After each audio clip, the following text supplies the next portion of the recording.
fault simulation process, so there are certain cases where the faults can be easily detected and there are certain faults which are difficult to detect. So, there are hard detected faults. So, outputs of fault free and faulty circuit are different, maybe faulty circuit is 0, fault free circuit is 1, or the otherwise, that is 0, faulty circuit is 0 and fault free circuit is 1. So, that cases the faults are detected, but and there is no unknown. So, in that process, so none of the outputs are x and none of the outputs are z. So, in that situation, so we say that the one hard fault has been detected. There are potentially detected fault, whether the fault is detected is not very clear. So, for example, say stuck at 0 fault at the enable signal of a tri-state gate. So, if the output is z, so we do not know whether it is due to a stuck at 0 fault or due to some problem at the tri-state gate output itself. So, that way it is difficult that we cannot detect this fault. So, whether the tri-state gate out enable signal is stuck at 0 or not. So, there are certain faults which are oscillatory in nature, they cause the circuit to oscillate. So, output is never stable, and in this case it is impossible to predict faulty circuit output. So, what is the, because output is continually oscillating, so we cannot say.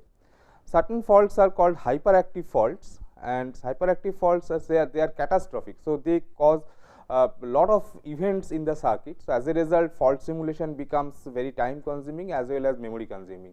So, whatever fault simulation techniques we have seen, so if those techniques are applied for a stuck at fault on a clock line. So, for stuck at fault at a clock line, since clock line goes to almost everywhere in the circuit, so it will create a large number of events. So, when it does that, so all those events are to be simulated. At the same time, we need to store lot of faulty gate information, responses and all that. So, memory requirement will also be high. So, if that thing occurs, so the fault simulators, they normally count it as detected, because so much of event is there. So, it is definitely going to be detected. So, there may be a limitation on the fault simulation on the number of events for a particular fault, and if that limit crosses, then that fault may be taken as detected. So, it saves the fault simulation time. If we compare across these fault simulation techniques, first of all from the speed point of view, so serial fault simulation is the slowest. So, naturally if we it is taking each fault separately and each pattern separately and simulating them. So, it is the slowest one. Parallel fault simulation, it is of the order of n cube, where n is the number of gates. It is for deductive fault simulation is big O n square. Concurrent fault simulation, concurrent fault is faster than deductive fault simulation. So, concurrent fault simulation, because so many circuits, so many gates are created and they are done simultaneously. So, that simulation is faster. Differential fault simulation is even faster than fault simulation, concurrent fault simulation, because it simulates only the differential part of the circuit. From the memory usage point of view, serial fault simulation, parallel fault simulation, there is no problem, because serial fault simulation is taking only one fault and one pattern at a time. Parallel fault simulation also usually taking using the memory word or the word size of the processor. So, as a result there is no extra overhead that is coming. So, memory usage is whether you are storing 1 bit or 1 byte, so it does not matter, ultimately it is counted in terms of words. So, that way they are same. Deductive fault simulation, so that requires dynamic allocation of memory, and naturally it is hard to predict the size, because which faults will get added. So, that is dynamic. So, that way it is going to have some dynamic allocation. Concurrent fault simulation is more severe than deductive fault simulation, because now you have to remember all the faulty gates that are there. So, whatever the due to some fault, so what are the faulty gates outputs, so that are to be stored. So, that way it is memory requirement is high. Differential fault simulation requires less memory than this concurrent fault simulation, because of the simple reason that it simulates only the differential part of the circuit. Multi-valued fault simulation to handle unknown X or high impedance Z. So, how can we handle this situation?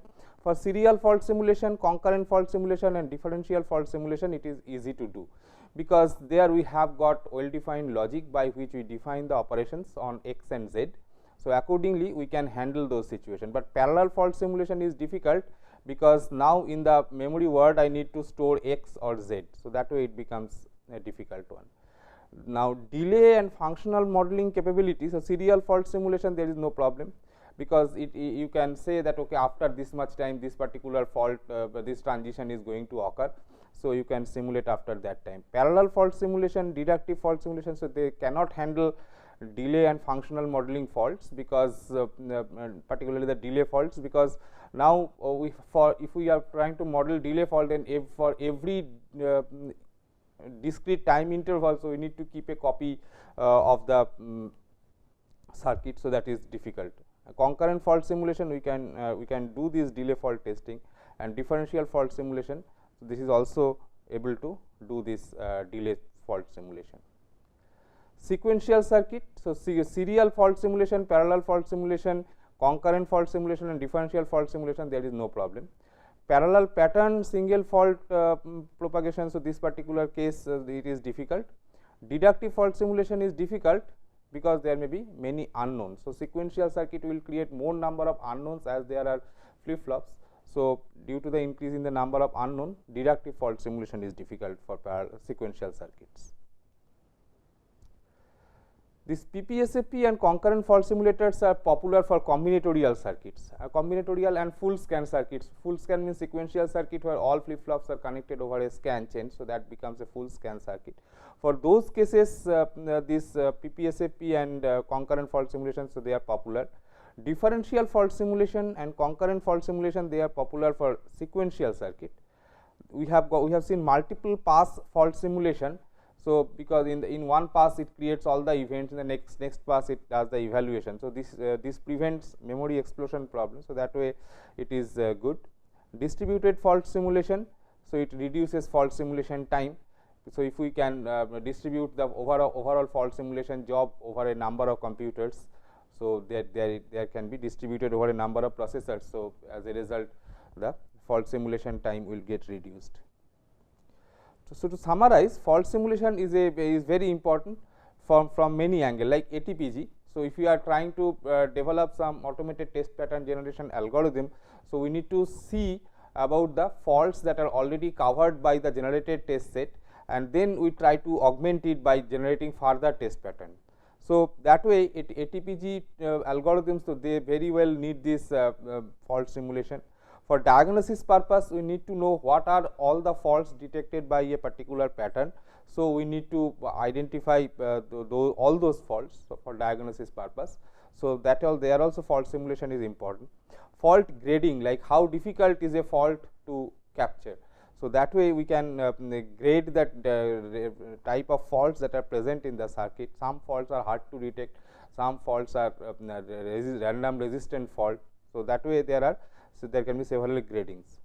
Popular techniques for fault simulation include parallel, serial, deductive, concurrent and differential simulation.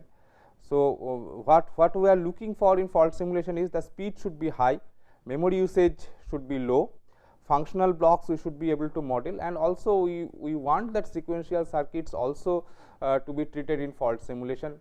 Though we can say that sequential circuits are mostly converted today into scan circuits, and then this it becomes a combinational testing problem. So, that way this sequential circuit fault simulation may not be that much required. So, coming to the concluding remarks. So, logic and fault simulation, they are two fundamental subjects in testing that we have discussed, and into the nanometer age advanced techniques are required to address new issues like high performance, high capacity, and naturally the type of faults or type of defects that can occur in the new generation technology. So, that is going to differ from the previous technology. As a result, the fault models also need to be updated, so that we can take care of those defects. So, new fault models are also necessary. So, in the next we will continue with the test pattern generation technique.